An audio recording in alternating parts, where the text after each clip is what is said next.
சென்னை அண்ணா அறிவாலயத்தில் திமுக அமைப்புச் செயலாளர் RS பாரதி செய்தியாளர்களை சந்தித்து வருகிறார். அதை நேரலையில் பார்க்கலாம். சென்னை உயர்நீதிமன்றத்திலே நெடுஞ்சாலைத்துறையிலே 4800 கோடிக்கு ஊழல் செய்ததற்காக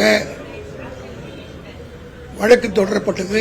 திராவிட முன்னேற்ற கழகத்தின் சார்பில் நான் தான் சென்னை உயர்நீதிமன்றத்திலே அந்த வழக்கை தொடர்ந்தேன்.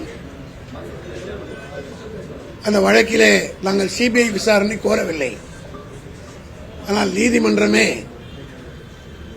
இந்த வழக்கை சிபிஐ விசாரிக்க வேண்டும் என்று உத்தரவிட்டது. இவ்வளவு பேசுகிற பழனிசாமி நேற்றைய தினம் உத்தரவை எதிர்த்து உச்சநீதிமன்றத்திற்கு தமிழக அரசு ஸ்டாலின் போகக்கூடாது என்று மனசாட்சியை அடகு வைத்துவிட்டு நேற்றைய தினம் அவர் அறிக்கை விட்டிருக்கிறார். அவர்தான் முதலே உச்சநீதிமன்றத்தை நாடி அவர் மீது சிபிஐ வழக்கு நடத்த வேண்டும் என்று சென்னை உயர்நீதிமன்றம் பிறப்பித்த உத்தரவை எதிர்த்து வழக்கு தொடர்ந்து தடை பெற்றார். அந்த வழக்கு நடைபெற்றது 2022க்கு விசாரணைக்கு வருகிற போது திராவிட முன்னேற்ற கழகத்தின் சார்பில் அந்த வழக்கை தொடர்ந்த நானே சிபிஐ விசாரணை தேவையில்லை என்று எடப்பாடி கேட்டதற்கு ஆட்சேபனை இல்லை என்று நாங்கள் சொன்னோம். காரணம் என்னவென்று கேட்டால் சிபிஐ வேண்டும் என்று நாங்கள் எந்த காலத்திலும் கேட்டது கிடையாது என்று சொன்னால் அதற்கு பல காரணங்கள் உண்டு. நீங்கள் எல்லாம் மறந்திருக்கக்கூடும். 2016ஆம் ஆண்டு தமிழ்நாட்டிலே திருப்பூருக்கு அருகில் தேர்தல் நேரத்தில் 570 கோடி ரூபாய் கண்டெய்னர் லாரியிலே பிடிபட்டது. அப்பொழுது அதிமுக தான் ஆட்சியில் இருந்தது. மறைந்த அம்மையார் ஜெயலலிதா ஆட்சியில் இருந்தார்கள். அந்த 570 கோடி ரூபாய் கட்டுக்கட்டான நோட்டுகள் தேர்தல் அதிகாரிகள் கைப்பற்றி கண்டெய்னர் லாரியிலே வந்தது. அது எங்கிருந்து வந்தது? கோவை மாவட்டத்திலே இருந்து திருப்பூரிலே நடு ரோட்டிலே கைப்பற்றுகிறார்கள். 570 கோடி, ஒரு ரூபாய் 2 ரூபாய் இல்லை, 570 கோடி. இது சம்பந்தமாக சென்னை உயர்நீதிமன்றத்திலே வழக்கு தொடர்ந்தோம் திராவிட முன்னேற்ற கழக சார்பில்.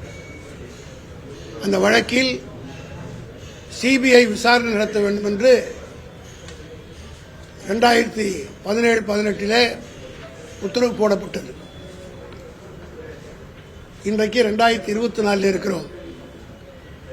உங்களை எல்லாம் நான் கேட்கிறேன், சிபிஐ இதுவரையில் அந்த வழக்கை பற்றி ஏதேனும் வழக்கை துவக்கி இருக்கிறதா, விசாரணை நடத்தி இருக்கிறதா என்பதை அவர்கள் கூர்ந்து நீங்கள் தான் சம்பந்தப்பட்டவர்களையும் கேட்டு நாட்டு மக்களுக்கு தெரிவிக்க வேண்டும். ஏனென்றால் சிபிஐ எப்படிப்பட்ட விசாரணை செய்யும் என்பதற்கு இதைவிட எதிர்காட்டு தேவையில்லை. 1 ரூபாய் 2 ரூபாயில் 570 கோடி.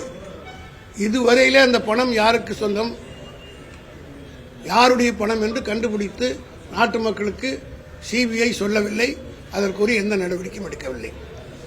இதுதான் சிபிஐனுடைய இன்வெஸ்டிகேஷன். அதை பற்றி எங்களுக்கு கவலை இல்லை. ஆனால் எடப்பாடி அவர்கள் கேட்பதைப் போல உச்சநீதிமன்றத்திற்கு நாங்கள் போக வேண்டிய அவசியம் இல்லை என்றாலும் கூட கள்ளக்குறிச்சி சம்பவத்தில் உடனடியாக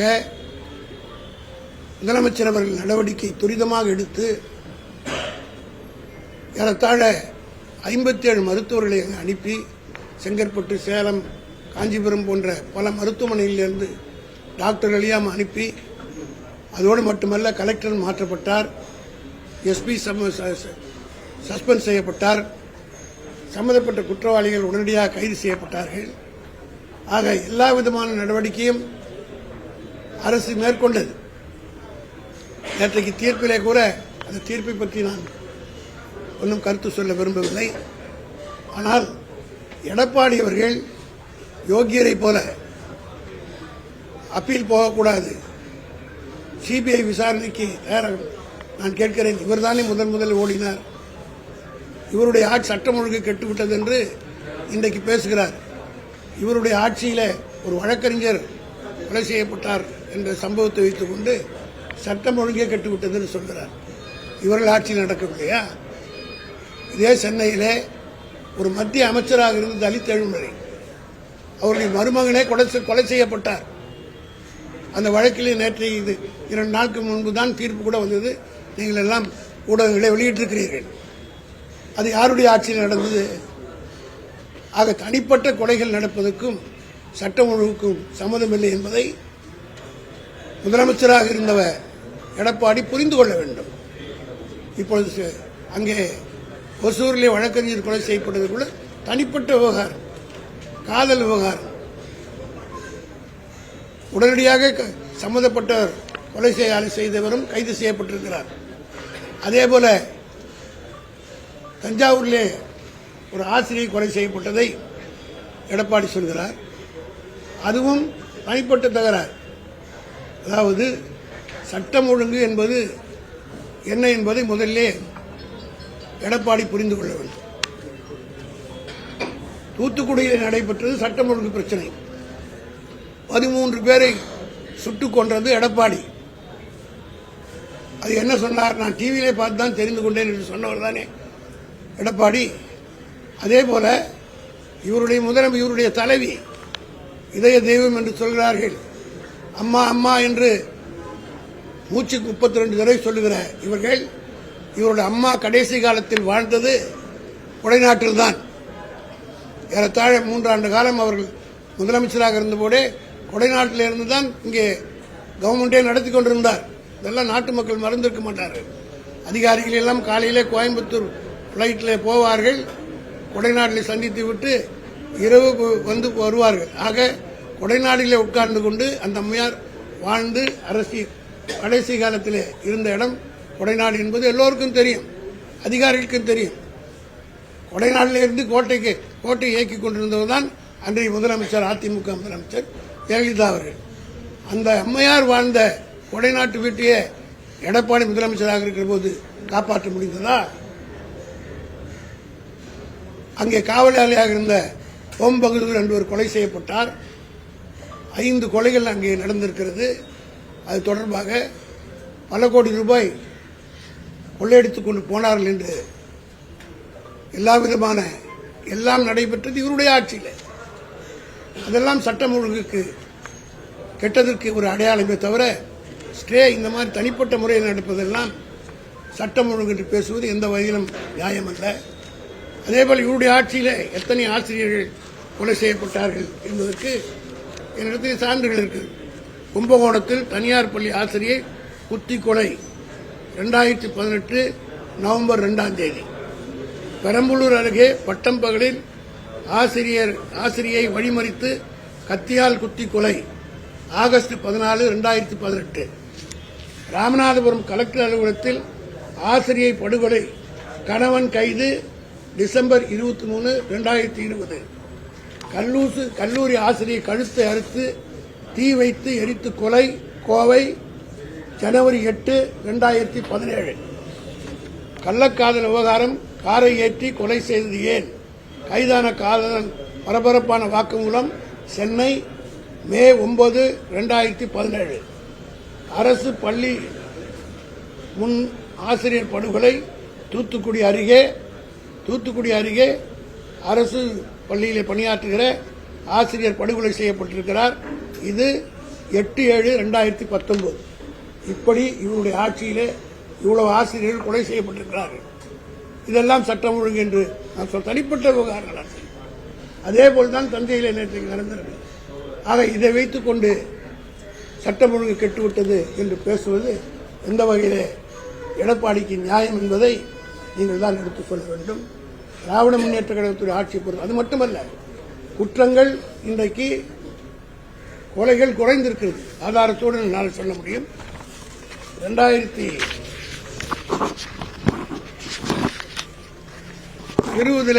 இவர் ஆட்சியில் இருக்கிற போது 1672 கொலைகள் நடந்திருக்கிறது.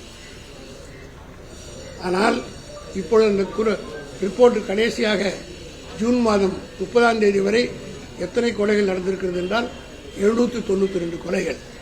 அதோடு மட்டுமல்ல, சென்னையிலே ஆணையர் அருண் அவர்கள் பொறுப்பேற்றுக் கொண்ட பிறகு ரவுடிகளை ஒழிப்பதற்காக டிஎஸ்பி ரேங்க்ல ஒவ்வொரு ஸ்டேஷனுக்கும் ஒவ்வொருடைய ஜோனுக்கும் ஒவ்வொரு டிஎஸ்பியை போட்டு ரவுடி எலிமெண்ட்ஸை கண்காணிப்பதற்காக நடவடிக்கைகள் எடுத்து இன்றைக்கு சென்னையை பொறுத்தப்பட்டிலும் ரவுடிசம் குறைந்திருக்கிறதா இல்லையா என்பதை நீங்கள் தான் சொல்ல வேண்டும்.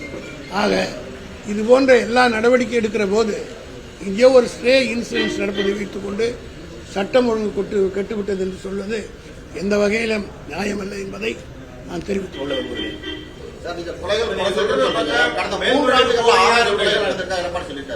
அதுதான் நான் ஆதாரத்தோடு சொல்லியிருக்கேன். அப்படி பார்த்தா மொத்தமா சேர்த்து சொல்றேன். நான் ஒவ்வொரு ஆண்டா சொல்றேன். கணக்கே கணக்கு தப்பு அவர் சொல்றது. கடைசி ஒவ்வொரு வருஷமா அப்படி நான் அவர் கொலையிலன்னு பார்த்தா 1 லட்சம் கொலை நடந்திருக்கு அவருடைய ஆட்சியில. அதிமுக ஆட்சியில ஜெயலலிதா ஆட்சியில இருந்து அவங்க ஆட்சி விட்டு இறங்குறவரில் எடுத்து பார்த்தா 1 லட்சம் கொலை நான் சொல்றேன். நான் ஆதாரத்தோடு சொல்லியிருக்கேன். முதல்ல எல்லாத்தையும் காட்டியிருக்கேன். அவர் கடைசியா 2020 1672 இன்று கணக்கு கொடுக்கப்பட்டது. ஜூன் மாதம் 30ஆம் தேதி வரை 792 கொலைகள் தான் நடந்திருக்கு. அது மட்டும் இல்ல, 2023-24 1500 அவரோட 100 குறைஞ்சிருக்கு. இப்போ 792 தான் நடந்திருக்கிறது. ஆக குறைந்து கொண்டு வருகிறது ரவுடிசத்துக்கு. அதுக்கு இவ்வளவு பேசுகிறார்களே. இந்த கள்ளக்குறிச்சி விவகாரத்துக்கு பிறகுதான் விக்கிரவாண்டி தேர்தல் நடந்தது. விக்கிரவாண்டி தேர்தலுக்கு முன்னால் கள்ளக்குறிச்சி பிரச்சனை மட்டுமல்ல, ஒரு வாரத்துக்கு முன்னால் தமிழகத்தையே உருக்கக்கூடிய ஒரு கொலை நடந்தது, ஆம்ஸ்ட்ராங் கொலை. அதை வைத்து பூதாகரமாக பேசினார். அந்த கொலை வழக்கு எப்படி என்ன இன்வெஸ்டிகேஷன் ஆகி இருக்கிறது என்று உங்களுக்கு எல்லாரும் தெரியும். பட்டவர்த்தமாக வெளிவருது. இப்ப யாரும் அதை பற்றி பேசுவதே கிடையாது. இந்த 2 பிரச்சனை வைத்துதான் விக்கிரவாண்டி தேர்தலில் பிரச்சாரம் செய்தார். அதிலும் தேர்தலுக்கு 2 நாளைக்கு முன்னாடி தான் இந்த ஆம்ஸ்ட்ராங் கொலையே நடந்தது. அப்படி இருந்தும் விக்கிரவாண்டியில் திராவிட முன்னேற்ற கழகம் வெற்றி பெற்றிருக்கிறது. ஆக மக்கள் சரியாக இருக்கிறார்கள். மக்கள் மத்தியிலே தவறான கருத்தை பரப்ப வேண்டும் என்பதற்காக முட்டி போட்டு எதோ பல கர்ணங்கள் அடித்து எடப்பாடி செய்து பார்க்கிறார். நிச்சயமாக அது ஈடுபடாது. தளபதிக்கு இன்றைக்கு இப்போது கூட ஒரு கருத்து கணிப்பு எடுத்திருக்கிறார்கள். அந்த கருத்து கணிப்பில் நான் பலமுறை சொல்லியிருக்கிறேன். அக்னி நியூஸ் சர்வீஸ் என்று அந்த கருத்து கணிப்பு தான் மகாராஷ்டிரா தேர்தலை பற்றி கூட சொல்லியிருக்கிறது. மகாராஷ்டிராவில் காங்கிரஸ் தலைமையிலான கூட்டணி தான் வெற்றி பெறும் என்று சொல்லியிருக்கிறது. ஜார்க்கண்டில் இழுபறி என்று சொல்கிறது. அதே அக்னி நியூஸ் ஏஜென்சி தான் ஒரு கருத்து கணிப்பை வெளியிட்டிருக்கிறார்கள். தமிழ்நாட்டிலே 54% are satisfied with M.K. Stalin's government. 17% are satisfied to some extent. 29% are not satisfied. ஆக இந்த கருத்து கணிப்பை வச்சு பார்க்கிற போது 71% மக்கள் இந்த அரசுக்கும் தளபதி மு.க. ஸ்டாலினுக்கும் ஆதரவாக இருக்கார்கள். இந்த 29% இருக்குதுல்ல, இதுல தான் எல்லாரும் பங்கு போடுது.